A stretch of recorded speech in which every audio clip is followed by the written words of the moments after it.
How does your 9 to 5 make you feel? More than likely, it's boring, it's stressful, it doesn't pay half as much as you want it to pay, and overall, it just makes you question your life decisions. Well, let Hasan Pike tell it, his multi-million-dollar career where he sits in front of a camera, gossiping and yapping all day, is way harder.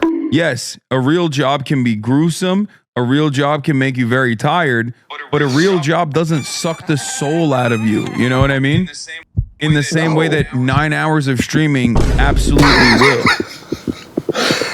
Never again do I want to hear the term soul sucking mixed with streaming ever. Your job consists of you sitting in front of a camera yapping in front of your audience for 9 hours a day, where you can take breaks when you want, you can not show up, you can kick people out the room. No matter what universe you go to, no matter what reality you go to, streaming will never be harder than a 9 to 5. Hasan, if you're lazy and you don't like working hard, then just say that. Don't try to come up with this excuse about why your life is so hard and why it's draining your social battery.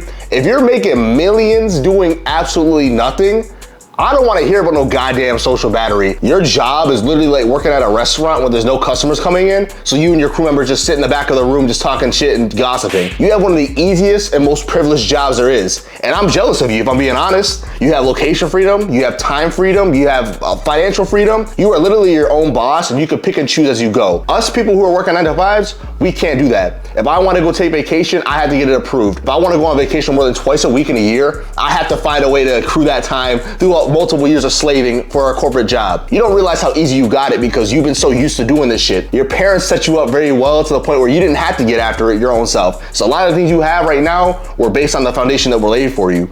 And you may have worked maybe a sales job or a retail job, but you didn't do it for long because with the 9 to 5, it doesn't drain your soul after the first week or first month. It's years of doing the same thing over and over and over again and getting nowhere. That's what drains the soul when you work a 9 to 5. It's the fact that you're being micromanaged by every single person that you work with. It's the fact that you have to deal with corporate greed on a consistent basis. So if, let's say, the shareholders aren't getting enough money, guess whose paycheck that comes out of? Yours. If the company's not as profitable as they want, they're cutting 10% of the staff. If they just feel like moving the goalposts because they're making too much money, they're gonna go ahead here and do that. You don't realize how good you got it because I'm just comparing your job to a white collar job. Let's look at the blue collar jobs where people are losing their limbs, people are consistently having to go through medical problems because of their work.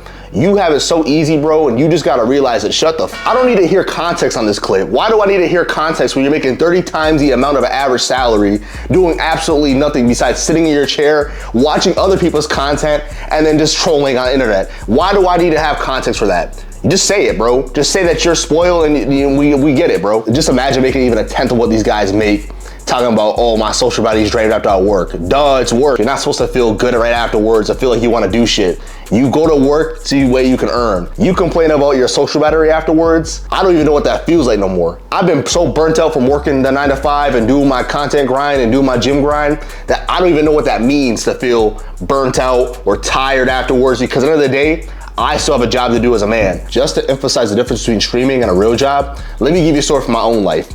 I work a 9 to 5 in a call center where I do sales, right? From the start of the day to the end of the day, I am consistently stressed out. So when I clock in at work, the first minute I have to be in ready. It means I need to be able to take calls. There is no time in between calls where I can chill out, I can take a piss break. I have to use my own time to go do that. With Hasan's job, if he feels like taking a piss break, he'll leave the stream midway, have the video playing, and then he'll go ahead here and do whatever the hell he wants to do. The only thing soul sucking about your job is what happens when you go on lunch for 2 hours in the middle of the stream. So when you're working in the call center, your time is their time. And on top of that, they're grading you on your performance. They're grading you on every single thing they can count, because they realize that if they can do that, they can put you in a box where you have to be like a damn robot in there. You get all types of fucking customers. You got all different types of characters, man. These dudes be on your phone talking bullshit, getting mad at it for no reason, acting stupid, acting weird. In streaming, you can just ban them dudes. You can kick them out the lobby. You can do whatever you want to do because you're in control. When you're in a call center, you got to eat that. You got to sit there and hear that bullshit. And on top of that, when you're working a job that can be work from home, but they still force you to come into the office, it just shows you how much control they have, because, you know, when you go to the office, you have to wear a mask because every single thing you're doing, everything that you're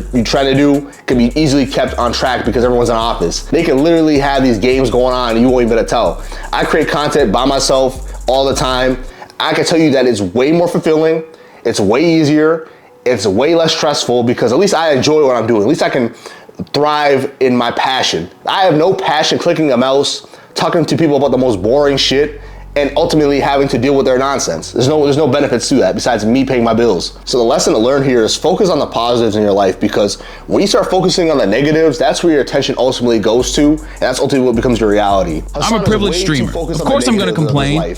If I was in this position, I'd be kissing the ground thanking God every single day. And I'd be praying every day still, but it's damn, I'd be like, damn, God, you really hooked me up. These dudes are so privileged and so blessed, they don't even realize what they have in front of them. They never had to do anything serious in their life for them to be to where they're at. And it's unfortunate that, you know, they can't see the blessings, but hey, you know, that's on them, because unfortunately what's given can be taken. And lastly, one thing that this showed me was that most of these internet dudes live only on the internet. They only have a life on the internet, because if they didn't, when they talk to people in the real life and got their stories, got their experiences, got, you know, how they feel about their jobs, they would never say anything this stupid ever again, because they realize that there's way worse jobs and way worse things that can happen to them.